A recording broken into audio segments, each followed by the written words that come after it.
Assalamualaikum warahmatullahi wabarakatuh. Waalaikumsalam warahmatullahi wabarakatuh.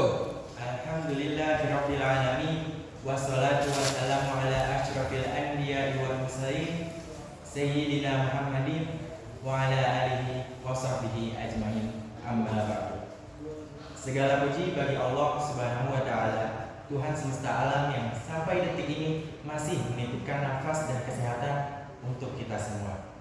Sebuah nikmat yang seringkali kita anggap biasa, padahal itu adalah karunia terbesarnya. Shalawat serta salam semoga senantiasa tercurah kepada teladan kita Nabi Muhammad SAW, sosok yang diutus ke dunia untuk menyempurnakan akhlak manusia. Semoga kelak kita mendapatkan syafaat beliau di hari akhir nanti. Amin amin ya rabbal alamin. Teman-teman yang saya sayangi, pada kesempatan kali ini izinkan saya sedikit berbagi mengenai sebuah hal yang menjadi fondasi utama bagi kita sebagai penuntut ilmu, yaitu tentang pentingnya menjaga adab. Teman-teman, mungkin kita sering mendengar kalimat adab dulu baru ilmu. Mengapa para ulama terdahulu sangat menekankan hal ini? Karena ilmu tanpa adab itu bahaya. Seseorang yang pintar tanpa etika cenderung akan menggunakan kepintarannya untuk merendahkan atau menyakiti orang lain. Oleh karena itu, Allah Subhanahu wa taala berfirman dalam surat Al-Mujadilah ayat 11, yaitu Bismillahirrahmanirrahim. Yarfa'illahu alladhina amanu minkum walladhina utul ilma darajat.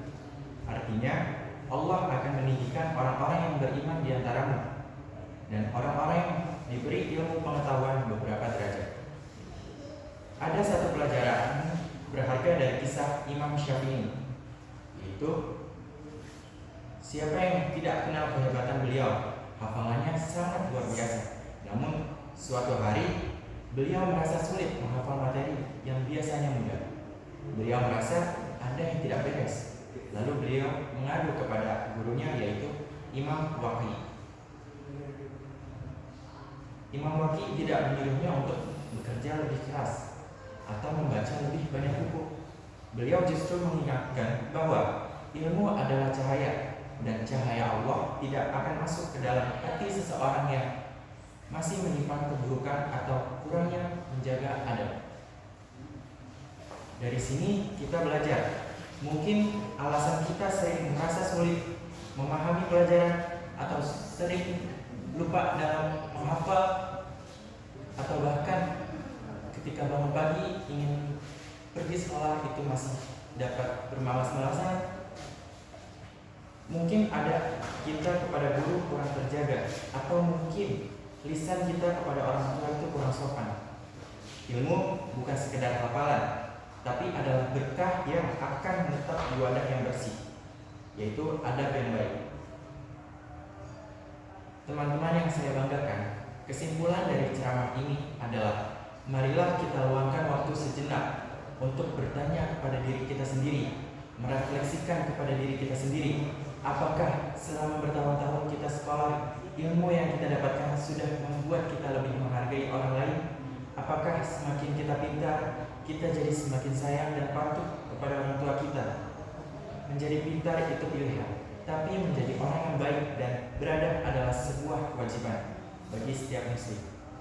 Dunia tidak kekurangan orang yang pintar, tapi dunia sangat kekurangan orang-orang yang berilmu yang memiliki kerendahan hati.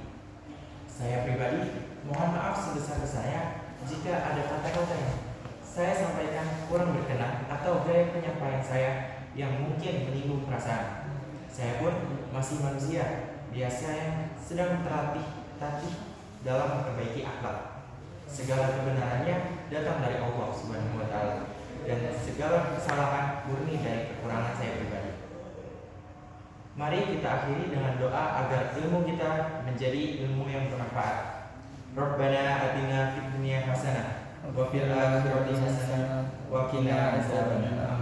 Ya Allah, berikanlah kami kebaikan di dunia kebaikan di akhirat, dan peliharalah kami dari siksa api neraka. Amin amin ya rabbal alamin.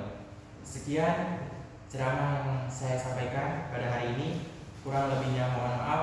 Wabillahi taufik wa hidayah. Wassalamualaikum warahmatullahi wabarakatuh. Waalaikumsalam warahmatullahi wabarakatuh.